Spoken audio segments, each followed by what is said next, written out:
Welcome to Tips to Developing More Inclusive Habits.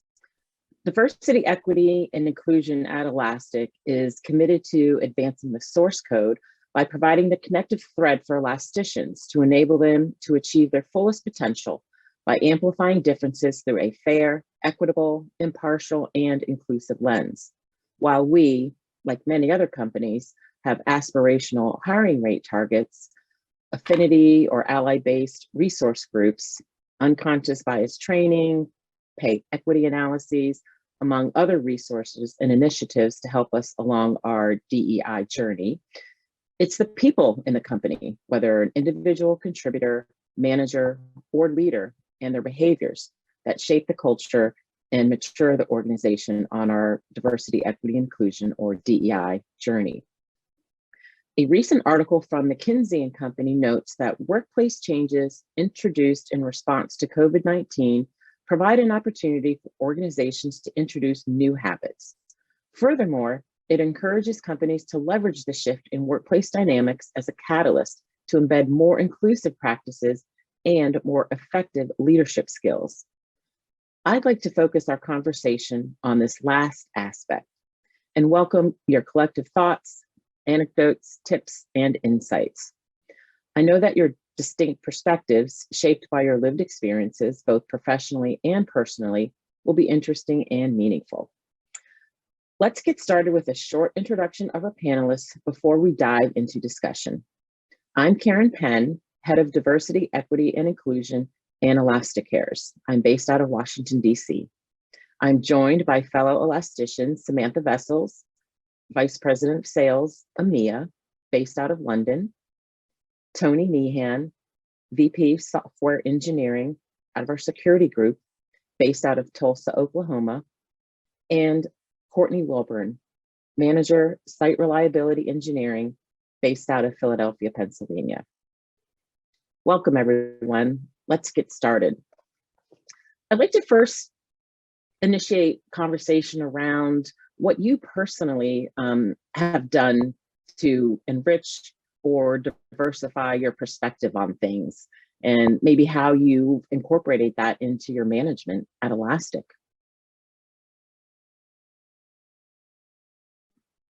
Well, from my side, I've got a very diverse team, lots of rich cultural differences across EMEA. And from my perspective, it's around listening and listening with intent, because every culture speaks differently, has a different meaning, and it's very important that you take a step back, you listen, you internalize that, you play it back to the different team members, and just make sure that you've heard the message right, you understand what they're saying, and then confirm the action moving forward. Thanks for that insight, Samantha. Courtney. So I'm from Philadelphia, or I'm originally from Memphis, Tennessee, but I live in Philadelphia. And growing up being interested in STEM, I knew early on I was going to be one of maybe the only of a person like me in the field and surrounded by folks who weren't like me. And so, the first thing I try to do is to get common ground with people. I realized that, cultural competence is like really, really important. So one thing that I did when I started here, and I knew that I was going to have a global team, was to learn a lot about the cultures that, so the folks on my team come from. What informs their worldview, and how's that going to inform their perspective as engineers, and what are they going to bring to the table? And I wanted to make sure that I wasn't going to miss that. I wasn't going to miss anything.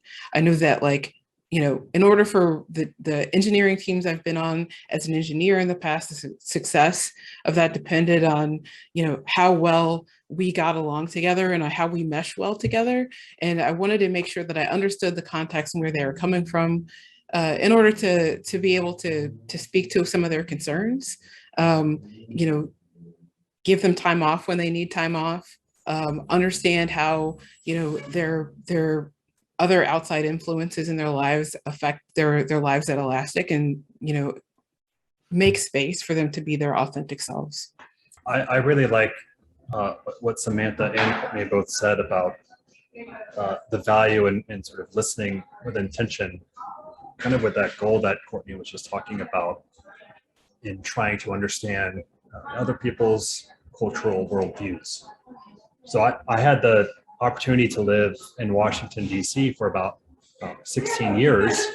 And I was lucky enough to have some time to volunteer with Howard University, and even remotely with Berea College, and just to kind of listen to the students' perspectives. You know, it's you know, we all have sort of different things that we grew up with and different perspectives, but it's also really nice to see some of the things that we share in common. Like, you know, with Berea, we were talking about imposter syndrome.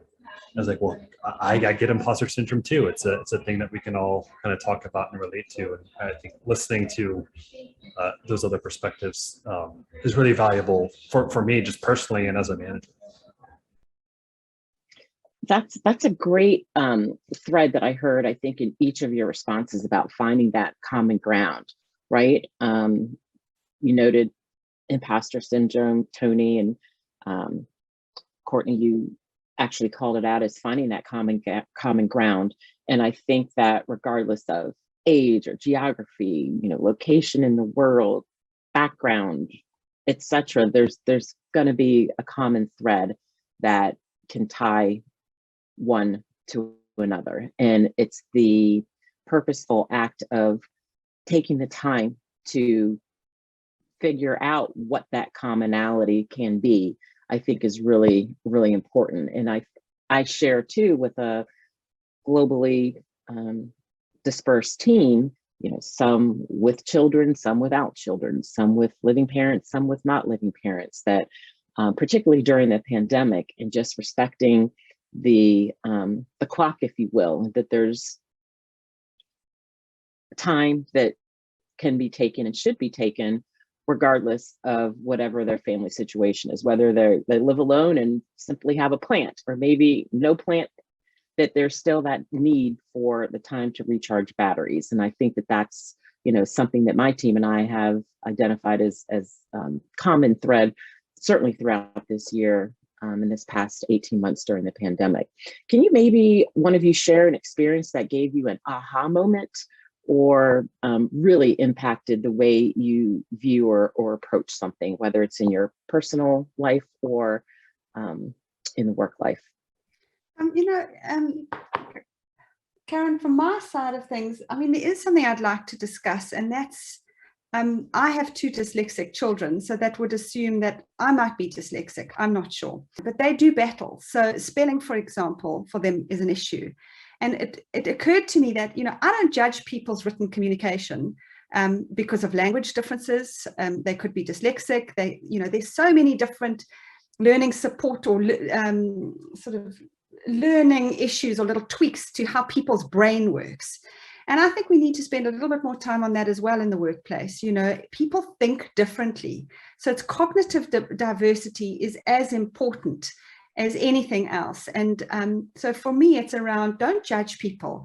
You know, we've got to bring our best self to work. We've got to be positive. I love our source code that says, don't assume malice, but it also means don't nitpick, don't find fault.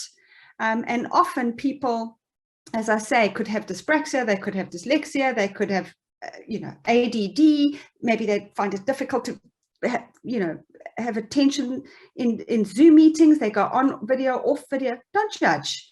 You know, everybody needs to just bring their best self to work, and we need to be grateful for that and accepting of how people show up.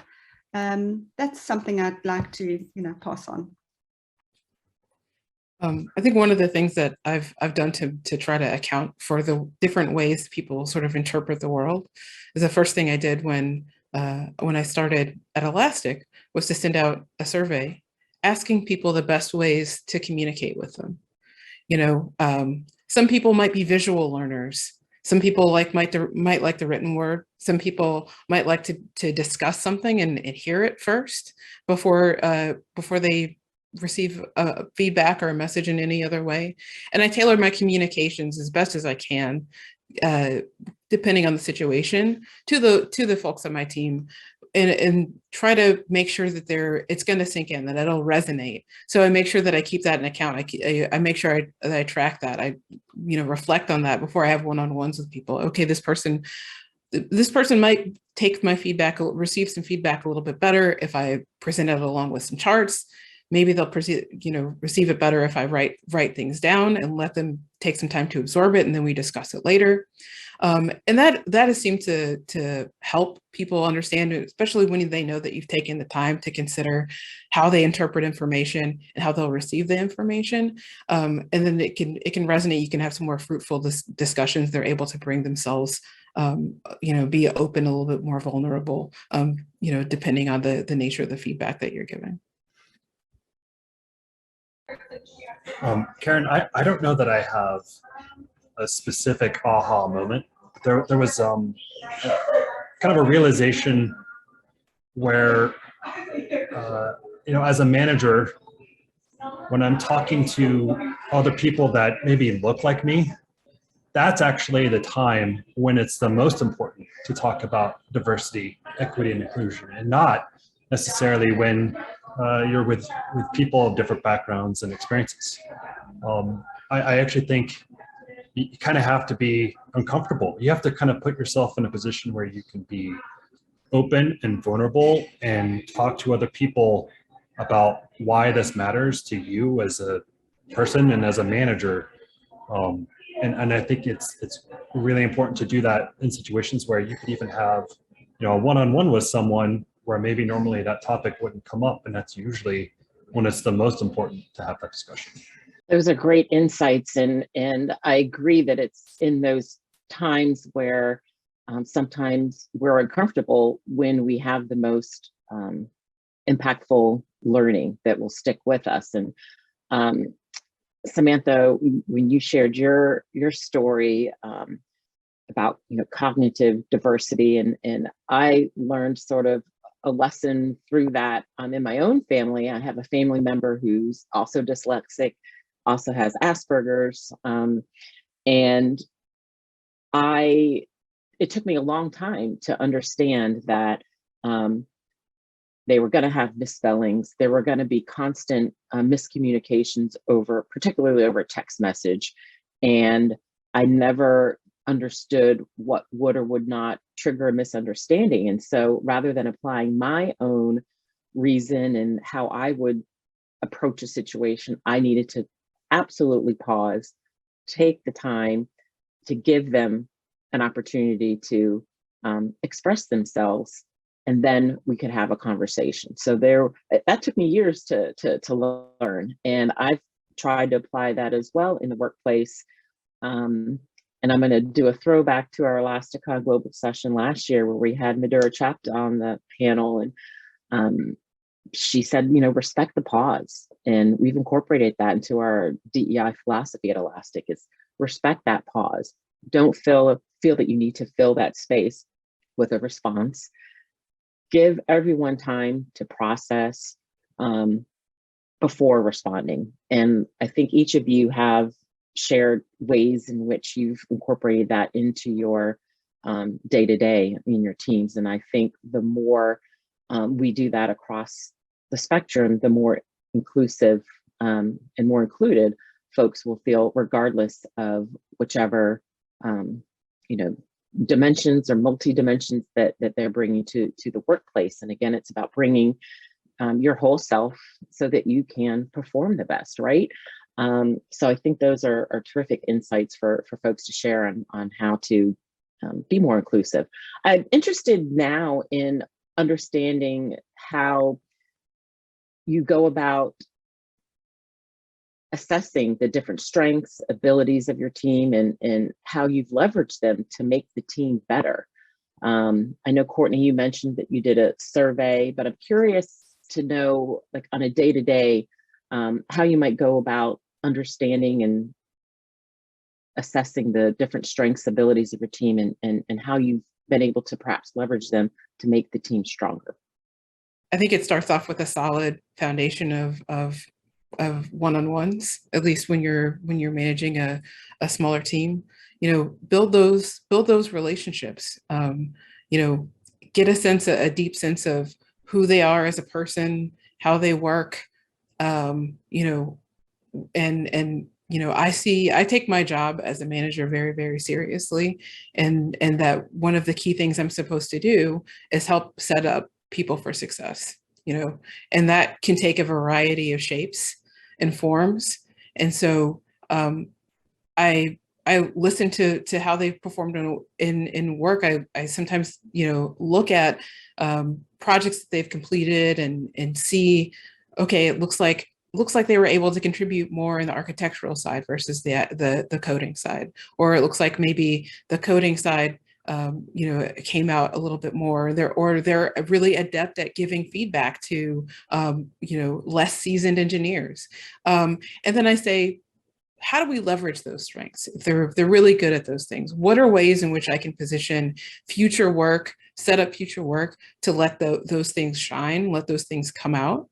And so I structure projects and I in a way that people can work together and we leverage their strengths, and maybe some of the things that they're not as strong at, they can be balanced out by someone else on the team, and they can have opportunities to learn and develop in some of the ways that they're a little less strong.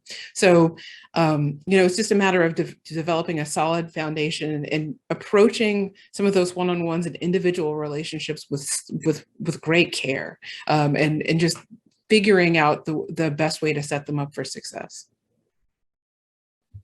Yeah, I agree with Courtney. I mean, I think it's the great care is taking a genuine interest in people, and knowing about their family and their background, where they came from, why they're at Elastic, their career ambitions, you know, their personal goals, their sport, you know, everything that they do in their life, and genuinely care, as per what Courtney was saying. And then, you know, that comes through work and that shines through. And then when you see pockets of excellence, you know, give people recognition, ask them what their strengths and weaknesses are, and play to their strengths, and give them that ability to play to their strengths. Like, I might not like writing, somebody in my team does. They always maybe read over something that I may have written because that's their strength, but I might talk on their behalf. It doesn't matter, it's give or take.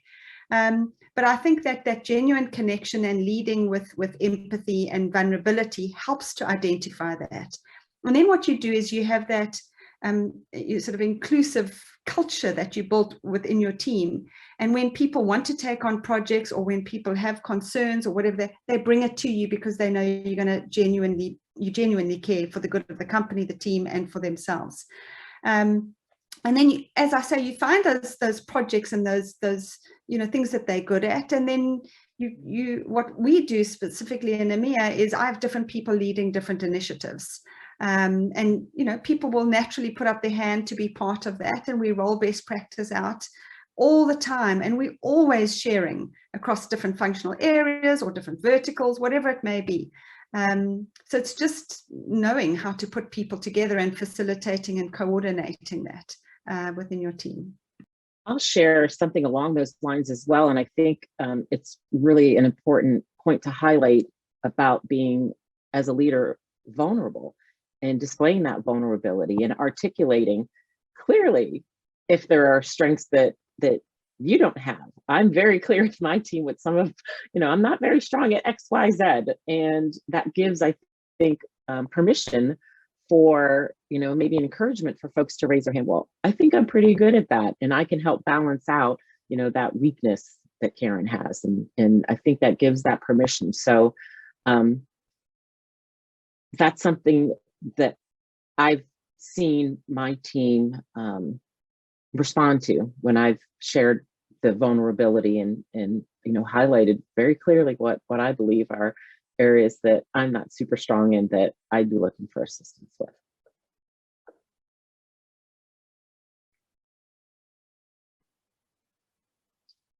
Another thing that we talked about, that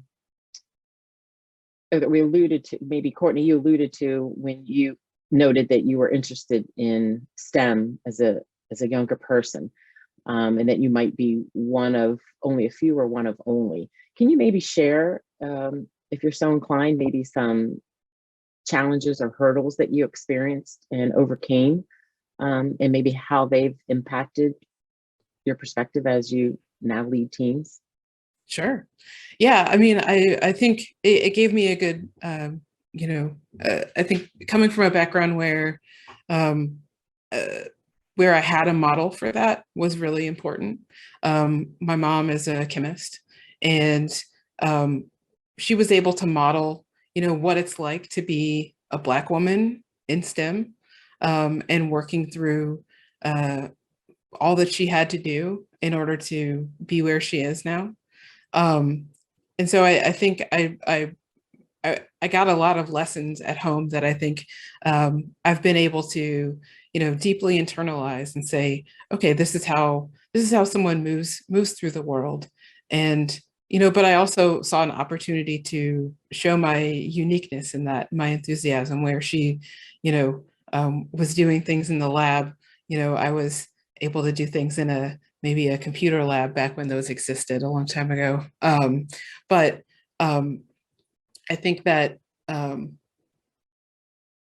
of the things I've encountered, very much colored my experience. I think that one doesn't get to management without at some point having been failed by someone as a manager, having a manager not quite get you, or you've had a relationship to sour. And I think the one thing that has powered sort of my motivation to be a good leader is to be the manager in which I wish to see in the world. I knew that there was a way for me to create that space and still be myself, and having an example in my mom and saying, oh, you can still be yourself, be unique, show who you are, be who you are, and still have something unique to contribute, have something special to contribute, was very formative to me. And some of the experiences I had as a kid, obviously, being the only girl in a particular computer class, maybe being the only Black person in a department, you get to there's I think you end up learning about other kinds of smaller bits of diversity. I think that Samantha alluded to. Perhaps everyone else was maybe I was the only Black person, but perhaps I wasn't the only person who came from a specific region of the country, or a person who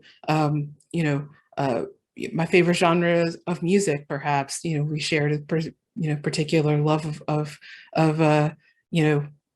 Tuvan throat singing or something else.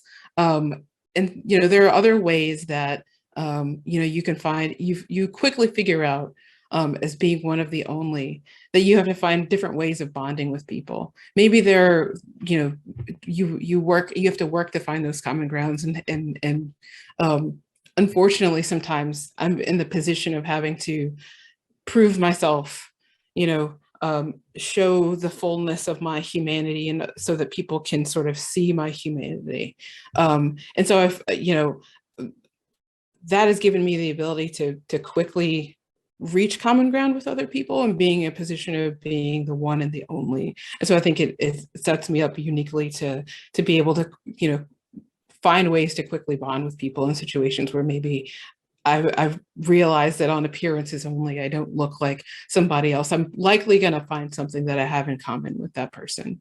And just being able to figure out ways in which you can find community with other people. I don't have my regional background, my racial background, my ethnic background aren't the same as other folks, but I know that I have these other things in common. I can find community with people in some of these other ways.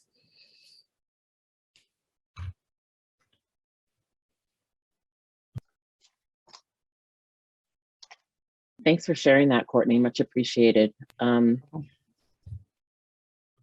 Personally, for the first memory that I have of being maybe judged or categorized because of the color of my skin was in high school, where I scored the highest on an exam, and I was actually accused of cheating with another student because she was also, minority, for lack of a better term at the time.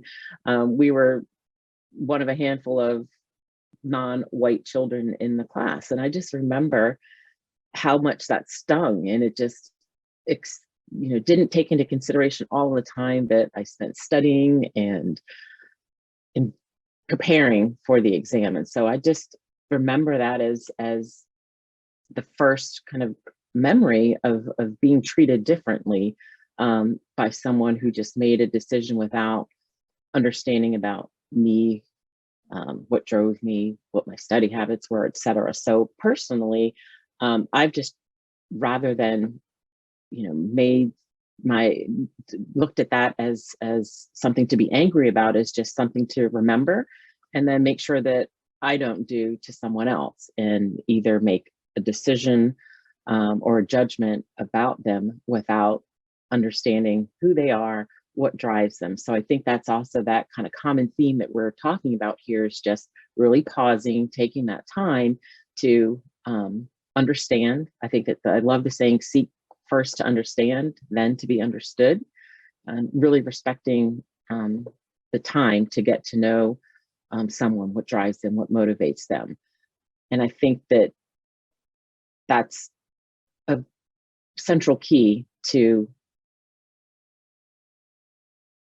modeling and embodying inclusive behavior. And I think the more that we understand that,